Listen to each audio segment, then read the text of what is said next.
ನಮಸ್ಕಾರ ಎಲ್ಲರಿಗೂ. ಮತ್ತೆ ನಮ್ಮ ಓಲಾ ಸ್ಕೂಟ್ರಿಗೆ ಬೇರಿಂಗ್ ಹಾಕ್ಸೋದು ಬಂತು. ಇವಾಗ ಜಸ್ಟ್ ಮಾರ್ಕೆಟ್ ಕಡೆ ಬರಬೇಕಾದ್ರೆ ಬೇರಿಂಗ್ ಹೊಡ್ಕೊಂಡು ಹೋಯಿತು. ಅದು ಒರಿಜಿನಲ್ ಇದ್ದಿದ್ದು ಸುಮಾರು 25,000 ಕಿಲೋಮೀಟ್ರ್ ಬಂದಿತ್ತು. ಬಟ್ ಇಲ್ಲಿ ಲೋಕಲ್ ಮಾರ್ಕೆಟ್ನಿಂದ ತೊಗೊಂಡು ಹಾಕ್ಕೊಂಡಿದ್ದೆ. ಬಟ್ ಅದು ಕರೆಕ್ಟಾಗಿ 2.5 ತಿಂಗಳು ಬರಲಿಲ್ಲ. ಅದಕ್ಕೆ ಬರ್ಬೇಕಾದ್ರೆ ಫುಲ್ ಎಲ್ಲ ಹೊಡ್ಕೊಂಡು ಹೋಗ್ಬಿಟ್ಟಿತ್ತು. ಅದಕ್ಕೋಸ್ಕರ ಬೇರಿಂಗ್ ಹಾಕ್ಸೋಣ ಅಂತೇಳಿ ಬಂದಿದ್ದೀನಿ. ಇವಾಗ ಮಿಸ್ತ್ರಿ ಓಪನ್ ಮಾಡ್ತಿದ್ದಾರೆ.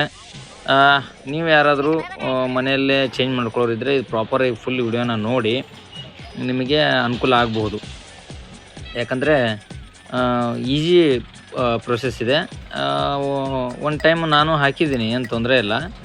ಬಟ್ ಅದೇ ಟೈಮ್ ಇದ್ದಾಗ ನಾವು ಹಾಕ್ಕೊಳ್ಬೋದು. ಈ ಥರ ಎಮರ್ಜೆನ್ಸಿ ಮಾರ್ಕೆಟಲ್ಲೆಲ್ಲ ಬಂದಾಗ 100 ರೂಪಾಯಿ ಕೊಟ್ಟರೆ ಅವರೇ ಹಾಕ್ತಾರೆ. ಇಲ್ಲ ನೀವೇ ಹಾಕೋದಾದ್ರೂ ಸಮೇತ ನೀವು ಈ ವಿಡಿಯೋನ ಫುಲ್ ನೋಡಿದ್ರೆ ನಿಮಗೆ ಗೊತ್ತಾಗುತ್ತೆ ಯಾವ ಥರ ಚೇಂಜ್ ಮಾಡ್ಬೇಕಂತ ಹೇಳ್ಬಿಟ್ಟು. ಬಟ್ ಆದರೆ ಸಮಸ್ಯೆ ಏನಂತಂದರೆ ಈ ಥರ ಹೊಡ್ಕೊಂಡು ಹೋದರೆ ತೆಗಿಯೋದು ಕಷ್ಟ. ಅದು ಈ ಥರ ಹೊಡೆದಿರೋ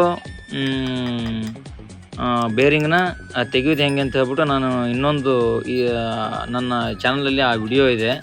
ಯಾವ ಥರ ಮನೆಯಲ್ಲೇ ತೆಗೆಯೋದಾದರೆ ನೀವು ಒಂಚೂರು ಕಷ್ಟ ಬಿದ್ದು ಏನೋ ನೀವು ಮನೆಯಲ್ಲೇ ತೆಗಿಯೋಕ್ಕೆ ಹೋದಾಗ ಬೇರಿಂಗೆಲ್ಲ ಹೊಡ್ಕೊಂಡು ಹೋಗಿದ್ದು ಈ ಥರ. ಆಮೇಲೆ ಅದರದ್ದು ಮೇಲ್ಗಡೆ ಒಂದು ಕಪ್ ಇರುತ್ತೆ ಅದಕ್ಕೆ ಬೇರಿಂಗಿಗೆ, ಅದು ಒಳಗಡೆ ಉಳ್ಕೊಂಡ್ಬಿಡ್ತವೆ. ತೆಗಿಯೋದು ಕಷ್ಟ. ಬಟ್ ಕಷ್ಟ ತೆಗಿಬೋದು. ನಾನು ಹಳೆ ವಿಡಿಯೋದಲ್ಲಿ ನಾನು ತೋರಿಸಿದ್ದೀನಿ ಆ ಥರ ಹೆಂಗೆ ತೆಗಿಬೋದು ಅಂತ ಹೇಳ್ಬಿಟ್ಟು ತೆಗೆದು ಆ ಥರ ತೆಗಿಬೋದು. ಬಟ್ ಇವರು ಟ್ರೈ ಮಾಡಿದ್ರು, ಇವ್ರಿಗೆ ಆ ಟೆಕ್ನಿಕ್ ಗೊತ್ತಿರಲಿಲ್ಲ. ಬಟ್ ಇವರು ಮಾಡೋ ಪ್ರಯತ್ನ ಮಾಡಿದ್ರು, ಬರಲಿಲ್ಲ. ಅದಕ್ಕೆ ಅವ್ರ ಕಡೆಯಿಂದ ಆಗಲಿಲ್ಲ. ನಾನು ಅಲ್ಲಿಂದ ಸುಮಾರು ಒಂದು ಅರ್ಧ ಕಿಲೋಮೀಟ್ರ್ ನಡ್ಕೊಂಡು ಬಂದು ಬೇರೆ ಕಡೆ ಅದು ವೆಲ್ಡಿಂಗ್ ಮಾಡಿ ತೆಗೆದ್ರು. ಇವಾಗ ನೋಡಿ ನೀವು ಅದು ಇದ್ರ ಒಳಗಿನ ಬರುವಂಥ ಕಪ್ಪು ಎಷ್ಟು ಒಡೆದೋಗಿದೆ ಅಂತೇಳಿ ಗೊತ್ತಾಗುತ್ತೆ ನಿಮಗೆ. ಏನಿಲ್ಲ, ಜಸ್ಟ್ ಯಾಕಂದರೆ ಅದು ಕಂಪ್ನಿದು ಚೆನ್ನಾಗಿತ್ತು ಬೇರಿಂಗ್ ಒಳಗಡೆ. ಇದು ಇಲ್ಲೇ ಲೋಕಲ್ ಮಾರ್ಕೆಟಲ್ಲಿ ಅಂಗಡಿಯಲ್ಲಿ ತೊಗೊಂಡಿದ್ದೆ. ತುಂಬ ಚೆನ್ನಾಗಿದೆ, ಒರಿಜಿನಲ್ ಥರನೇ ಅಂತ ಹೇಳಿ ಕೊಟ್ಟರು. ಬಟ್ ಅದೇನು ಒರಿಜಿನಲ್ ಥರ ಅಲ್ಲ, ಕೇವಲ 2.5 ತಿಂಗಳು ಅಷ್ಟೇ ಬಂತು. ಬಟ್ ನಾನು ಬೇರಿಂಗ್ಗೂ ಏನು ಇದು ಮಾಡಲ್ಲ, ಏನಂತೀರ ಅದು ಭಯಲ್ಲ. ನಮ್ಮ ರೋಡ್ಗಳೆಷ್ಟು ಹದಗೆಟ್ಟು ಹೋಗಿದೆ. ಇದು ಒರಿಜಿನಲ್, ಇದು ಬೇರೆಯವ್ರ ಸ್ಕೂಟ್ರಿನಿಂದ ಮೇಸ್ತ್ರಿ ತೆಗೆದಿಟ್ಟಿದ್ರು. ಇವಾಗ ಚೆನ್ನಾಗಿತ್ತು, ಬಟ್ ಅವ್ರು ಚೇಂಜ್ ಮಾಡಿದ್ದಾರೆ ಆಲ್ರೆಡಿ. ನಾನು ಹೋಗಿ ಅದನ್ನು ವೆಲ್ಡಿಂಗ್ ಮಾಡಿ ತೆಗೆಸ್ಕೊಂಬರೋಷ್ಟೊತ್ತಿಗೆ ಇವರು ಇಲ್ಲಿ ಬೇರೆ ಒಂದು ಸ್ಕೂಟ್ರದಾಗೆ ತೆಗೆದು ಹಾಕ್ತಾಯಿದ್ರು. ಇದು ಒರಿಜಿನಲ್ ಆ್ಯಕ್ಚುಲಿ. ಇದು ತುಂಬ ಚೆನ್ನಾಗಿದೆ. ಒರಿಜಿನಲ್ ಓಲಾ ಸ್ಕೂಟ್ರಲ್ಲಿ ಇರುವಂಥ ಬೇರಿಂಗು ತುಂಬ ಚೆನ್ನಾಗಿದೆ, ತುಂಬ ಸ್ಟ್ರಾಂಗ್ ಇದೆ, ಚೆನ್ನಾಗಿದೆ. ಇವಾಗ ನೀವು ನೋಡ್ಬೋದು. ಇವಾಗ ನಾನು ಯಾವುದೋ ಒಂದು ಬೇರೆ ಕಂಪ್ನಿ, ಲೋಕಲ್ ಕಂಪ್ನಿ ಇದು. ಯಾಕಂದ್ರೆ ನನ್ನ ಹತ್ರ ಏನು ಆಪ್ಷನ್ನೇ ಇಲ್ಲ. ಇವಾಗ ಸಡನ್ನಾಗಿ ಹೊಡೆದೋಗ್ಬಿಟ್ಟಿದೆ, ಮಾರ್ಕೆಟಲ್ಲೇ ಇದ್ದೆ. ಅದಕ್ಕೋಸ್ಕರ ಇವಾಗ ಸಿಕ್ಕಿದ್ದು ಯಾವುದೋ ಒಂದು ಇರಲಿ ಅಂತ ಹೇಳ್ಬಿಟ್ಟು ಇವಾಗ ಇದೇ ಹಾಕಿಸ್ತಿದ್ದೀನಿ. ಏನು ಮಾಡೋಕ್ಕಾಗಲ್ಲ. ಆಮೇಲೆ ನೀವು ಯಾರಾದರೂ ಹಾಕ್ಸೋದಾದರೆ ಅಥವಾ ನನಗೆ ಬೇರಿಂಗ್ ಹಾಳಾಗೋ ಚಾನ್ಸಸ್ ಇದೆ ಅಂತೇಳಿ ಗೊತ್ತಾದರೆ ನೀವು NBC ಅನ್ನೋ ಒಂದು ಕಂಪ್ನಿ ಬರುತ್ತೆ, ಇಲ್ಲಾಂತಂದರೆ SKF ಅನ್ನೋ ಒಂದು ಬೇರಿಂಗ್ ಬರುತ್ತೆ, ಅದು ತೊಗೊಂಡು ಹಾಕಿಸಿ. ಯಾಕಂತಂದರೆ SKF ನಂಬರ್ 1 ಬಿಟ್ಟರೆ NBC ಅಂತೇಳಿ ಬರುತ್ತೆ. NBC ಅದೂ ಸಖತ್ತಾಗಿರ್ತವೆ, ಸೂಪರಾಗಿರ್ತವೆ. ನೀವು ಸ್ವಲ್ಪ ಕಾಸ್ಟ್ಲಿ ಆದರೂ ಪರವಾಗಿಲ್ಲ, ಆ ಥರದ್ದು ಹಾಕಿಸಿಬಿಟ್ರೆ ಪರ್ಮನೆಂಟು ಸುಮಾರು ನೀವು ಒಂದು ಹೆಚ್ಚು ಕಡಿಮೆ 15,000 20,000 ಕಿಲೋಮೀಟ್ರ್ ಓಡಿಸ್ಬೋದು, ಏನು ತೊಂದರೆ ಆಗೋಲ್ಲ. ಇವಾಗ ನೋಡಿ ನಾನು ಇದನ್ನು ಹಾಕಿಸ್ತಿದ್ದೀನಿ. ಹಾಕಿಸಿ 2.5 ತಿಂಗಳಾಯ್ತು ಅಷ್ಟೇ. ನಾನು ಏನು ಜಾಸ್ತಿನೂ ಓಡಿಸಿಲ್ಲ ಗಾಡಿ, ಆಗಲೇ ಅದು ಹೊಡೆದೋಗ್ಬಿಟ್ಟಿದೆ.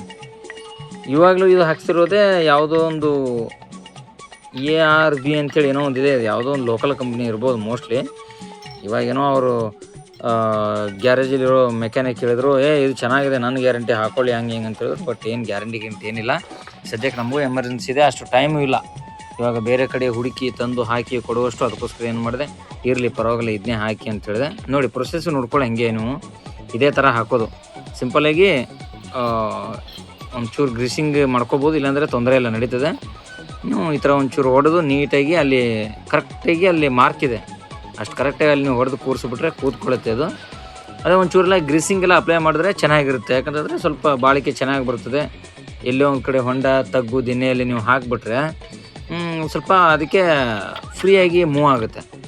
ಒಳಗಡೆ ಗ್ರೀಸ್ ಅಪ್ಲೈ ಮಾಡದಿದ್ರೆ ಏನಾಗುತ್ತೆ ಅಂತಂದರೆ ಬೇಗ ಕ್ರ್ಯಾಕ್ ಆಗೋ ಚಾನ್ಸ್ ಇರುತ್ತೆ. ಒಂಚೂರು ಎಲ್ಲರ ಕ್ರ್ಯಾಕ್ ಆದರೂ ಸೌಂಡ್ ಮಾಡೋಕ್ಕೆ ಸ್ಟಾರ್ಟ್ ಮಾಡ್ತವೆ, ಚರ್ರು ಅಥವಾ ಈ ಥರ ಹೋಗ್ಬೇಕಾರೆ ಒಂಥರ ಸೌಂಡ್ ಮಾಡ್ತವೆ. ಅದಕ್ಕೋಸ್ಕರ ಗ್ರೀಸ್ ಅಪ್ಲೈ ಅಥವಾ ಎಲ್ಲೆಲ್ಲಿ ಸ್ಕೂಟರ್ಗಳಲ್ಲಿ ಆಯಿಲ್ ಅಪ್ಲೈ ಮಾಡಬೇಕು ಅಲ್ಲೆಲ್ಲ ಆಯಿಲ್ ಎಲ್ಲ ಹಾಕ್ತಾಯಿದ್ರೆ ಈ ಓಲಾದವ್ರದ್ದು ಏನಂತಂದರೆ ಏನೂ ಸರ್ವಿಸೇ ಇಲ್ಲ ಅಂತ ಹೇಳ್ತಾರೆ ಅವರು. ಒಂದು ಗಾಡಿ ಪೂರ್ತಿ ಸ್ಟಾಪ್ ಆಗಬೇಕು, ಒಂದು ಗೂಡ್ಸ್ ಗಾಡೀಲಿ ಹಾಕೊಂಡು ಬರಬೇಕು, ಆವಾಗ ಸರ್ವಿಸ್ ಮಾಡ್ತೀವಿ. ಆವಾಗಲೂ ಸರ್ವಿಸ್ ಮಾಡಲ್ಲ, ಆಲ್ರೆಡಿ ಎಲ್ಲ ಕಡೆಯೂ ಸರ್ವಿಸ್ ಸೆಂಟರ್ ಶಟ್ ಡೌನ್ ಆಗಿದೆ. ಆದ್ರೂ ಇದಕ್ಕೆ ಇಂತಿಷ್ಟು ಕಿಲೋಮೀಟ್ರಿಗೆ ಅಥವಾ ಇಂತಿಷ್ಟು ತಿಂಗಳಿಗೆ ಅಂತೇಳಿ ಸರ್ವಿಸ್ ಇಲ್ಲ ಇವ್ರ ಹತ್ರ.